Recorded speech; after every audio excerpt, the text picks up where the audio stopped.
Welcome to the Red White News Show with Dean McMurray, the military media.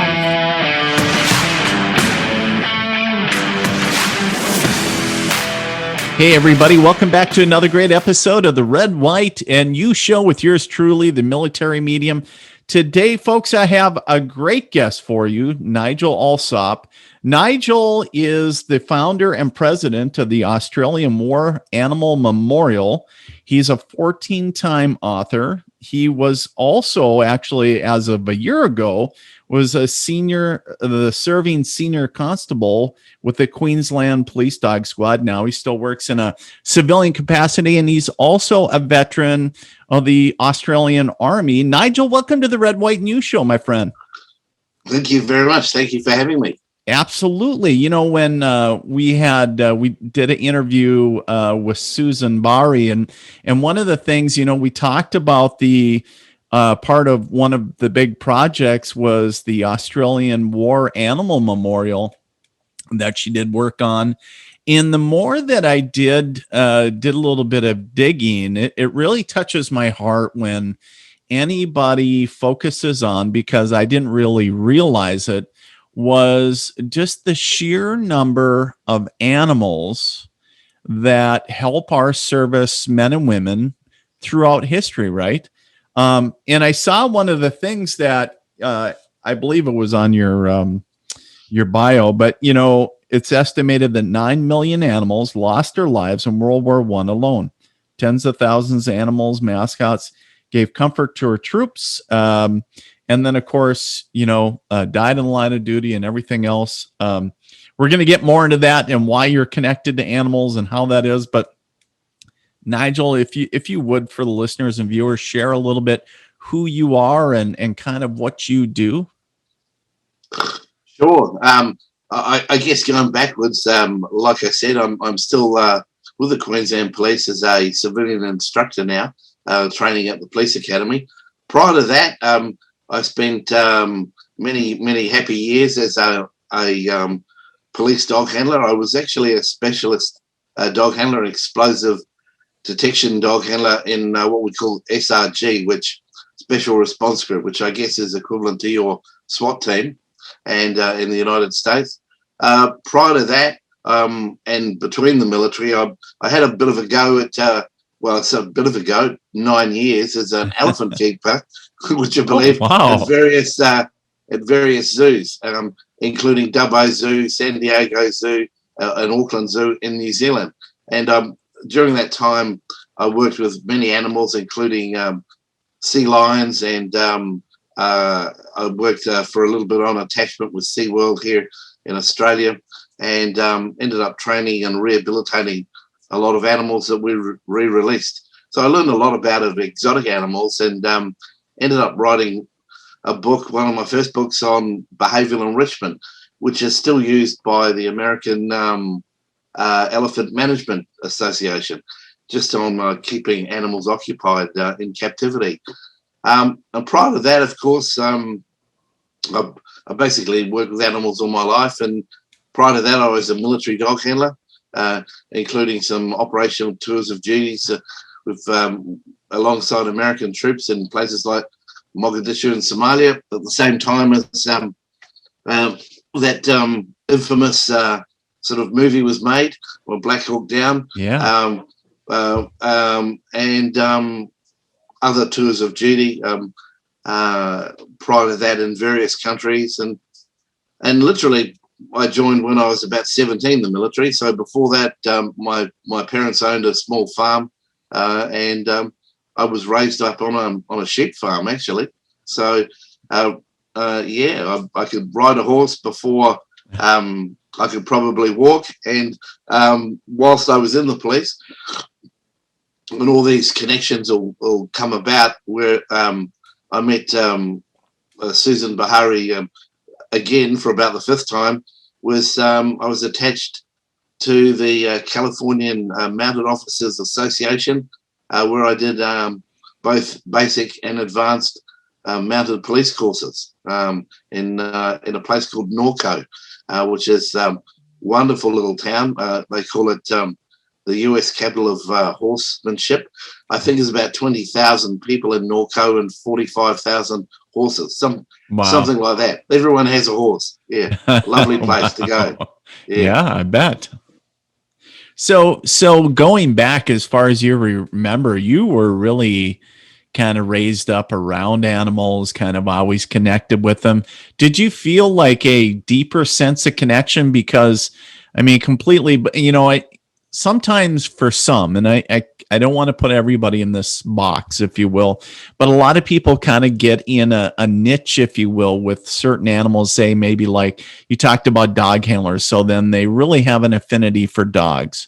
Maybe some people, you talked about horses. Maybe somebody grew up on a ranch and then they really have an affinity all their lives just for horses.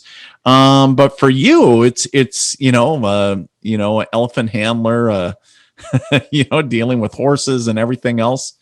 Is there something deeper, a connection for you connecting and working with animals? I think I'd still be sort of a canine person, a dog man. One of the first, experiences I ever had as a child, was having my own pet dog, Scamp, its name was. And as a policeman as well, I had three, over my career, I had three operational police dogs, but certainly one of them, my first dog, Baron, it's literally saved my life. I was, in a situation where I was dealing with an armed offender. Someone else came up behind me with a knife to stab me literally in the back, and my dog took him out. So you can't, Wow.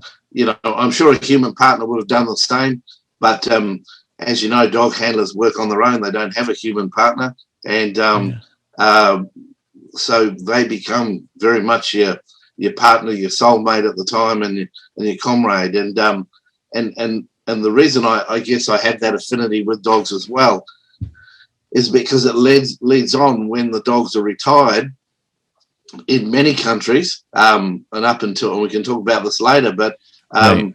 Including the US and my own country, they were treated as garbage almost. They've done their service. They don't get paid a pension. They don't get paid. Their veterinary bills don't get paid. Even military dogs. Fortunately, in America, you guys have got a bill. It's still pending, but at least it's in writing, that stopped dogs being euthanized when they retired. You can now adopt them. But you can adopt a military working dog, but we don't give you any money to look after it, to feed it, and if it needs, medical attention, you don't get that from your own government either, which is a bit of a shame. And there's some fantastic work by Ron Ronaldo and from the US War Dog Association and John Burnham, who made a wonderful memorial for dogs in America. It's a beautiful thing in Washington.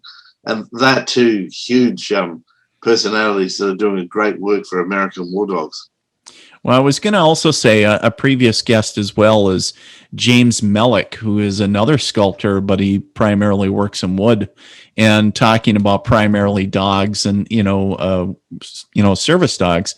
Just talking about, I remember him talking about Vietnam, right? And just the sheer number of dogs that the Americans, and I'm sure maybe there was other countries, but actually had to euthanize. And it was just appalling. Just they treat them like equipment, right? We're done using that's it. The problem.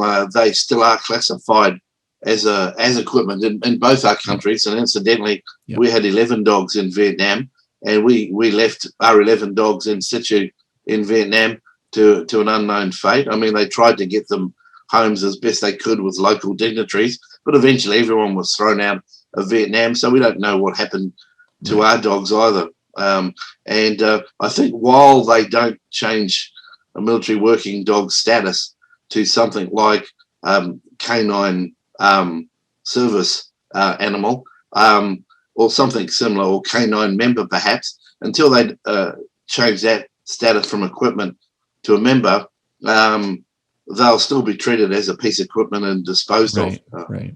Well, I know the joke always was, because we could look it up on computers, I still remember this, was was looking up a dog and the national stock number that every piece of American equipment has in the military, system has that national stock number. And there was one for a dog.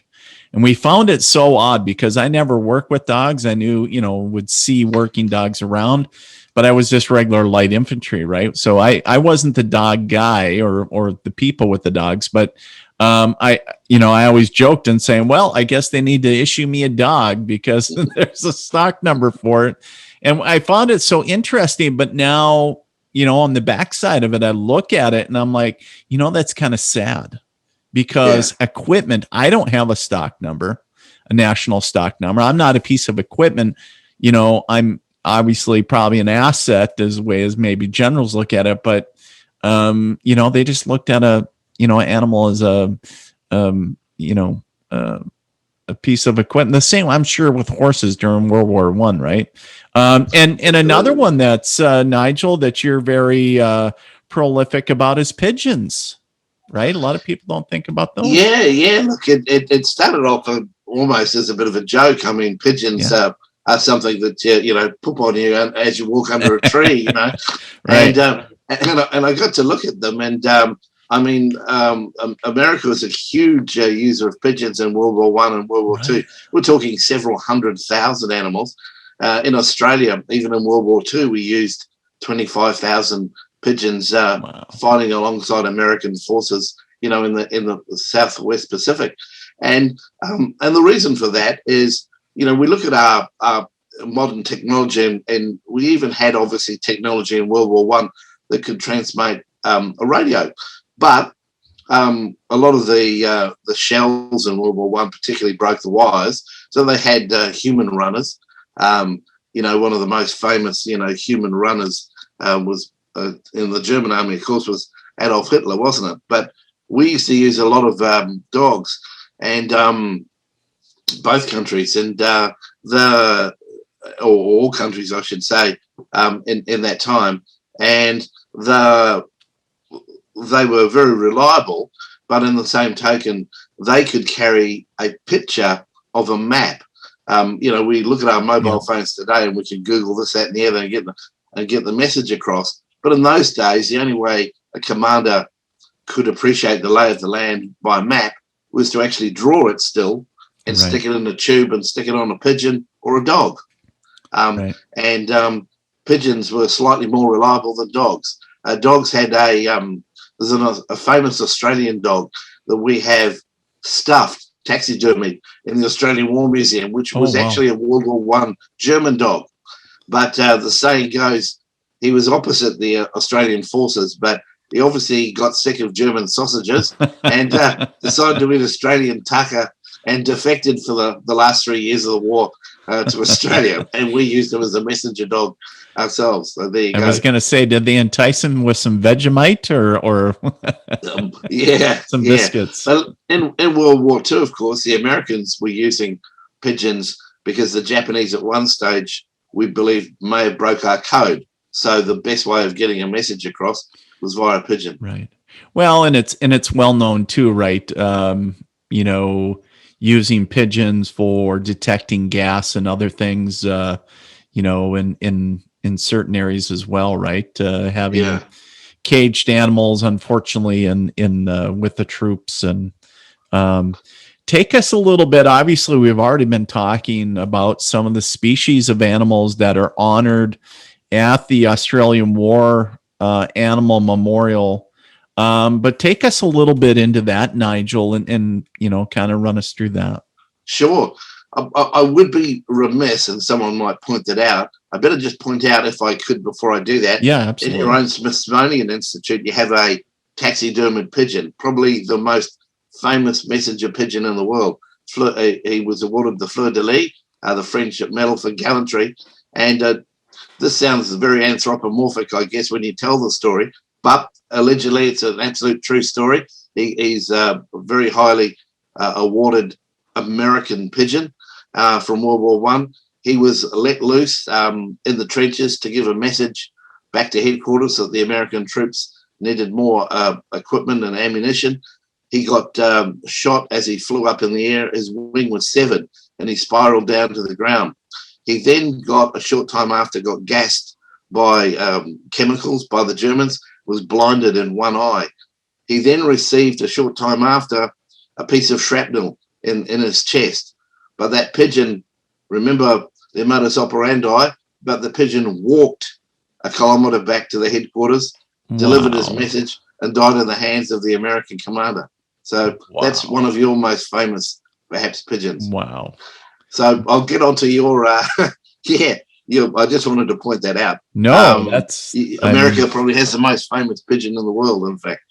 And and I know Susan, by the way, is looking at some stage of perhaps making some form of bronze pigeon monument, which would be great. Sure. Yeah. But to answer your question, in our sort of museum, and the United States World War II Museum is very, very similar setup. They have, in Australia, we have a famous horse. You mentioned horses before. About 140,000 Australian horses went to World War One. Only one ever returned. And part of that, or the head side of it, is in the Australian War Museum. It represents all the animals, all the horses that went. We have a dog also from the Afghanistan War, very similar,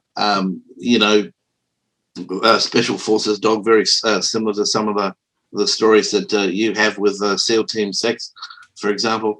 And we have our own sort of pigeon. But a lot of animals are already represented there, thankfully, by a gentleman called Dr. Nelson, and myself got together. He was the director. He's now left.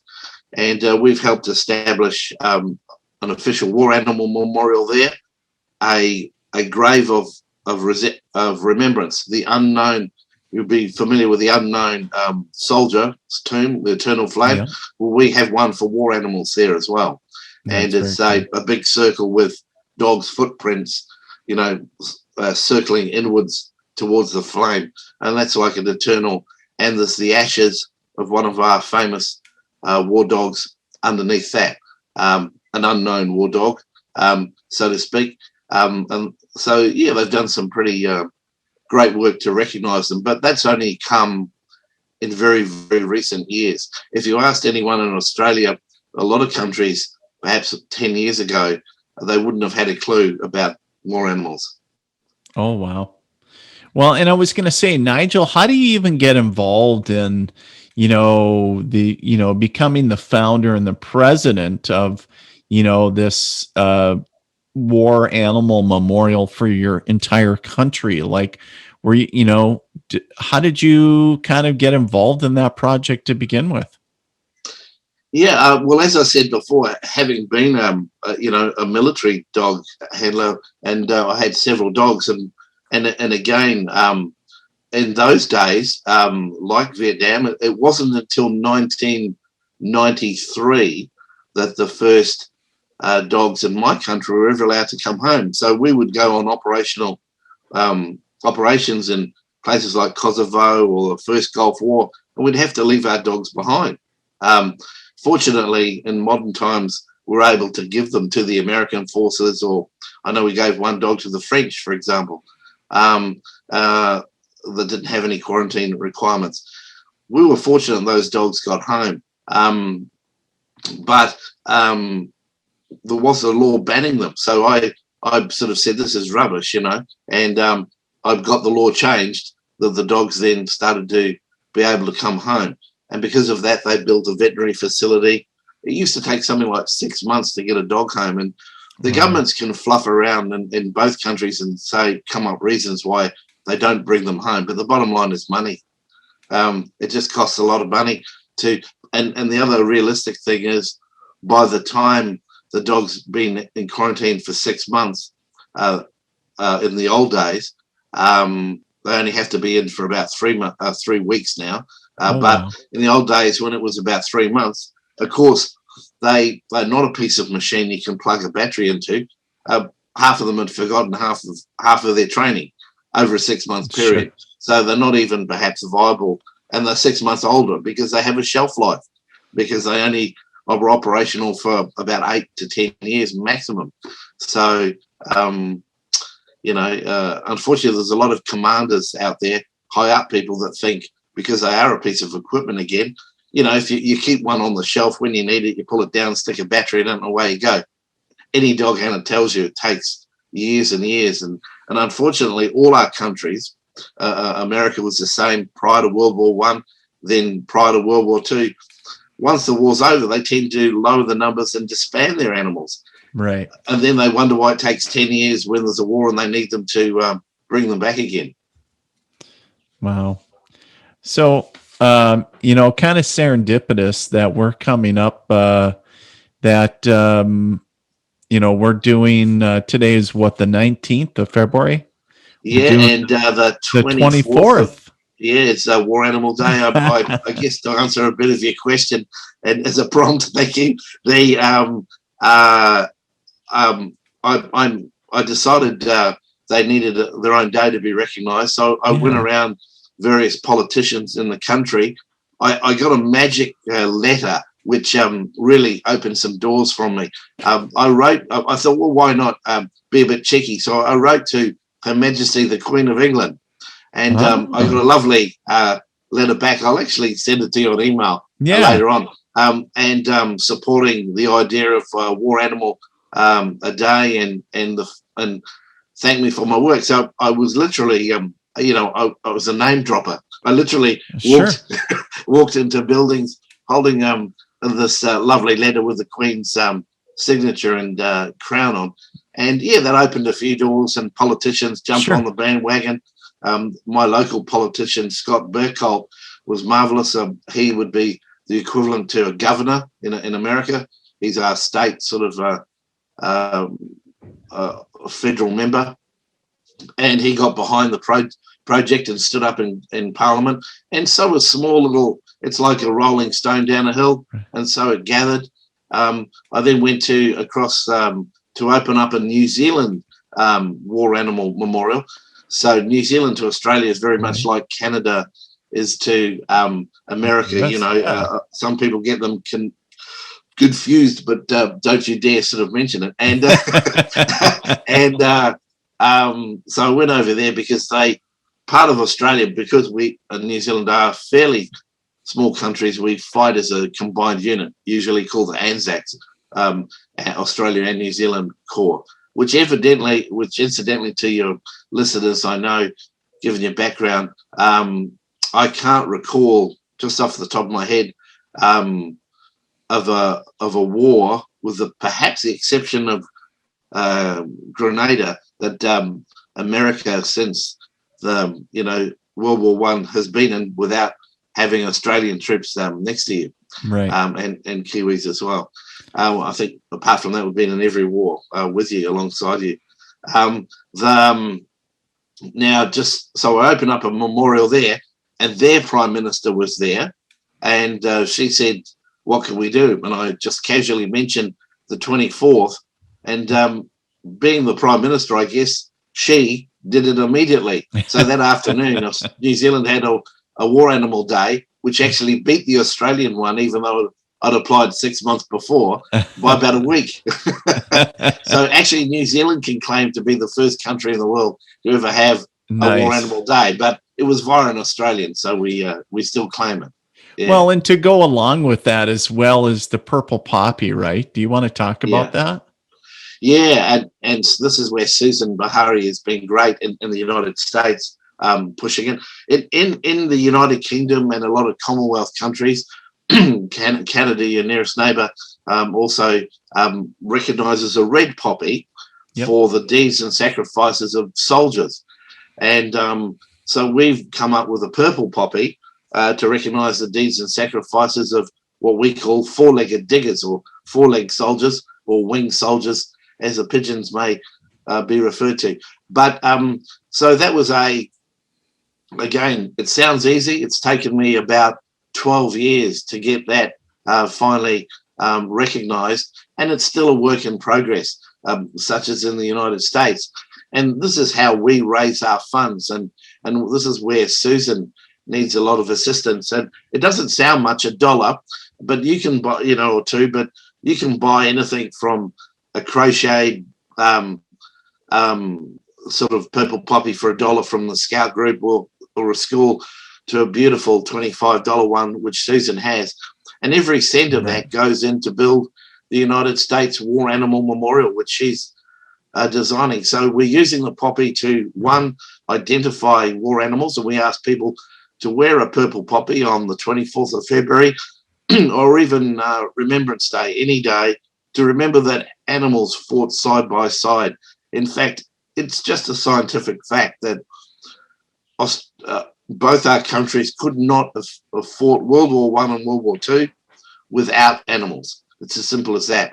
Then after that, in Korea, you guys and we had small amounts of military working dogs.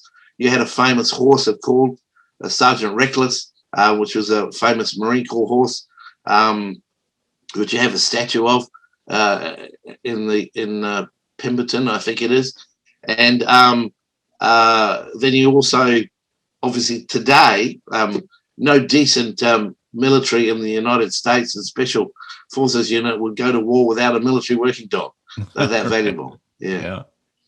So it does that, and also helps raise funds for what we need to do, make these memorials to make people aware. The biggest memorial that Susan has helped us with, we call it the Australian World War I War Animal Memorial. It's in a beautiful town called Pozières in France, and what a wonderful. May I just have a shameless plug for them? Absolutely. They're a village that really does servicemen right.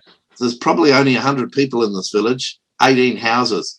They got flattened in World War I. Literally, they built every building there is built by the same bricks that still got bullet holes in them.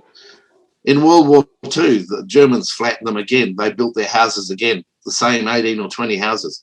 And a lot of the monuments are all around this village for humans and now an animal one. And these guys go out for free and maintain the gardens and polish them.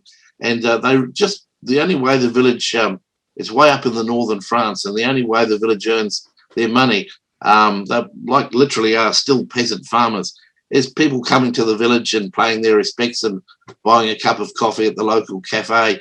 And so I encourage every American and Australian to visit Pozières and see the War Animal Memorial, because it's not just for Australia. While Susan made our beautiful Australian memorial, I again raised enough funds for respect for Susan to build another one by the side of it for all other animals, including the United States.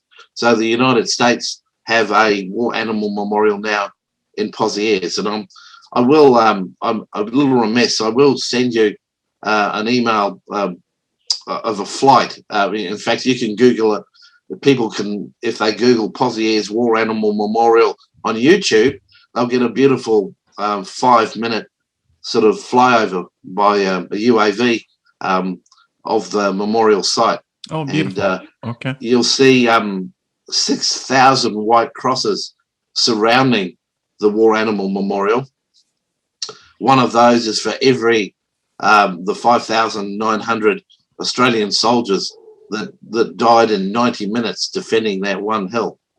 And the reason I put there, I heard your show. Obviously, I watched Susan's talk with you, and the reason I put it there is because of one of my relations was a muleteer, a mule handler on that very site. Yeah. Oh wow. Wow. So, yeah. Beautiful. That's the touching tribute to, those animals that ended up paying the ultimate sacrifice for that during that battle. So the Australian War Memorial Organization, they do quite a bit with PTSD, don't they? Yes, we do, and thank you for mentioning it. Like we obviously, it's quite common now that it's proven that dogs are great for PTSD, and we purchase, for want of a better word, and pay for the training of dogs for veterans with PTSD. What the other thing that we're doing, I literally just dropped off a check last week for the equine PTSD program. We work with a returned serviceman, which is a government-based company called Mates for Mates, and they have several horses, 20 or so horses, which we help fund. Other people help fund them too, but we help fund them. And these horses can either be ridden by veterans in a sort of a horse trek, and they go camping, and obviously there's a psychologist amongst them, and they get to do their feelings. Otherwise, if they don't ride, they have sort of, I guess it sounds rather warm and fluffy, but they have like 4 horses that just hang around with you in the paddock. And these horses, they're an amazing animal. If the horse won't do anything unless you talk to it. And for men that are suffering, and women suffering from lack of communication, a horse will actually come up and nudge you till you start touching it or talk to it. And it forces these poor people to actually communicate. And that's when a doctor comes in, once they start talking to the horse. I've never seen one of these sessions yet with some tough men, ranging commandos and whatever, equally of any SEAL, US SEAL. Haven't seen one of them without people's tears crying, them crying. Once the horses start to interact, it's a great thing to see. Equine training or therapy is I know it's catching a movement here, at least it is here in the United States, and I know that not only is it big for soldiers dealing with PTSD and other traumas, but also troubled youth and other folks, just the civilian populace, right? Even the police, fire, paramedics, nurses, doctors, anybody dealing with any traumatic. It is a powerful program, and horses are cool because they have their own personality. Like you said, and look, come up like, again, hey, get out of here.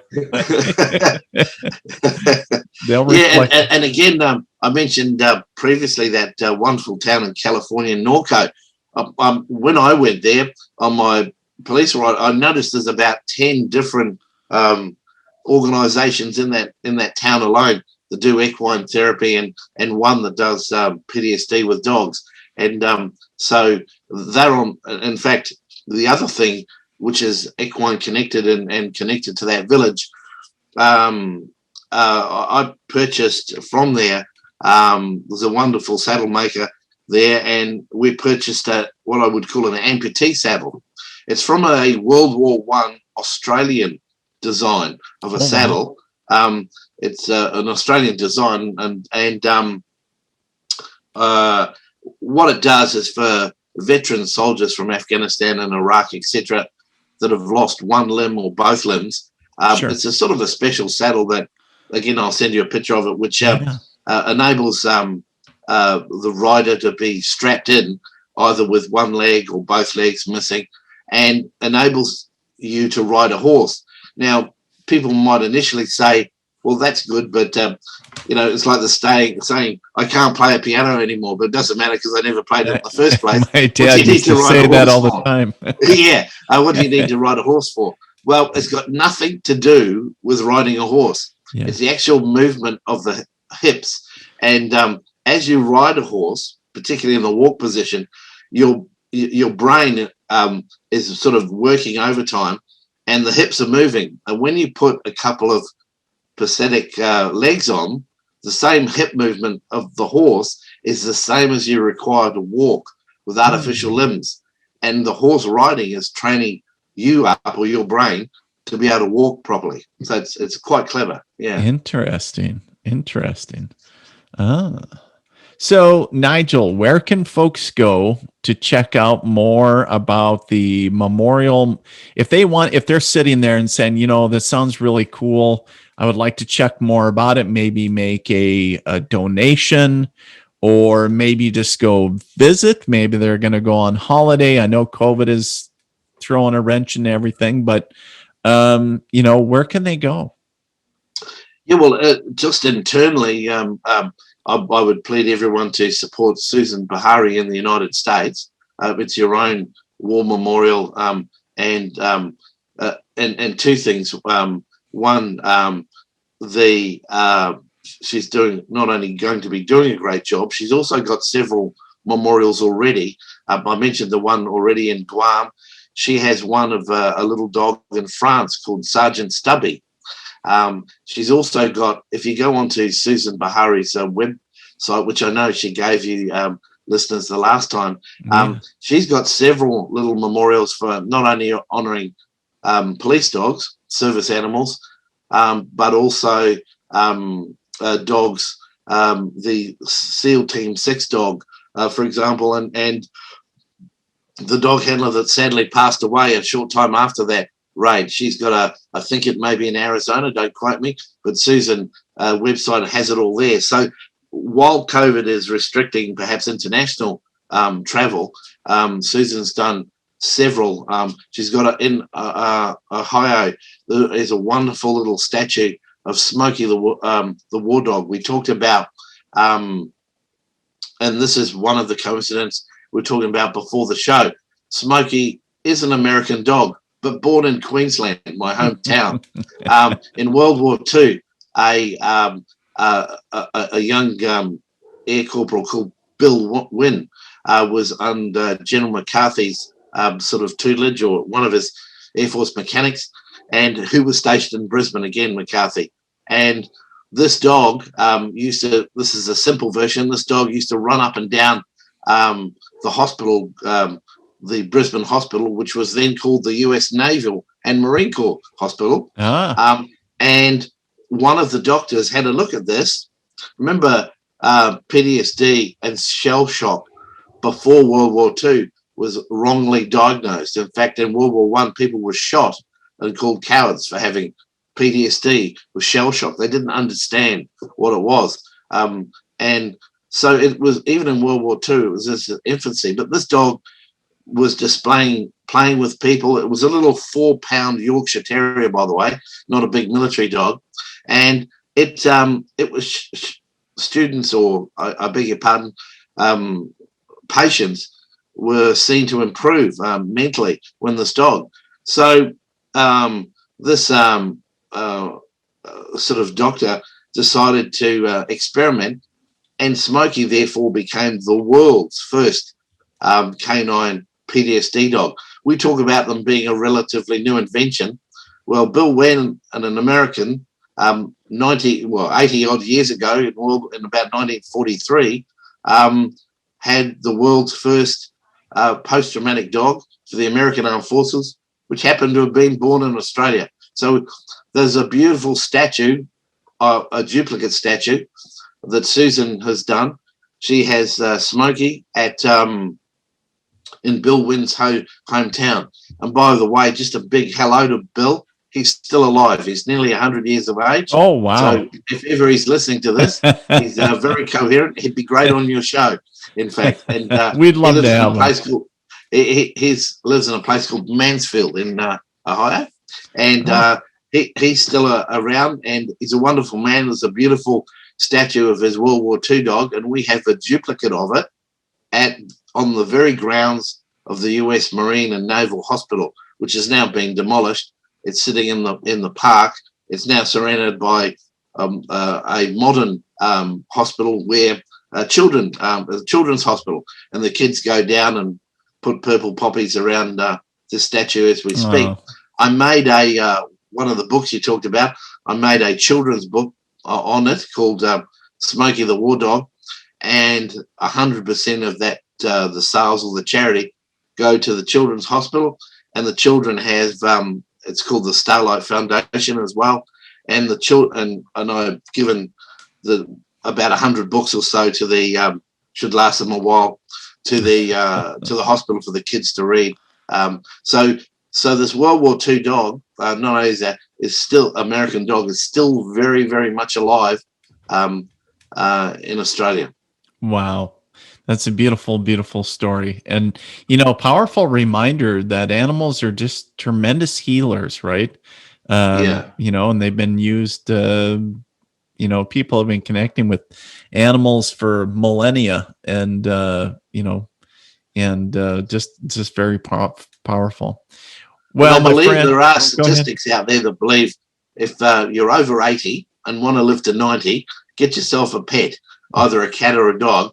They believe a heartbeat next to a heartbeat gives you about 10 years of longevity extra. Yeah. Interesting. So I saw your canine partner in the background that was kind of like, ooh, Dad's on Zoom.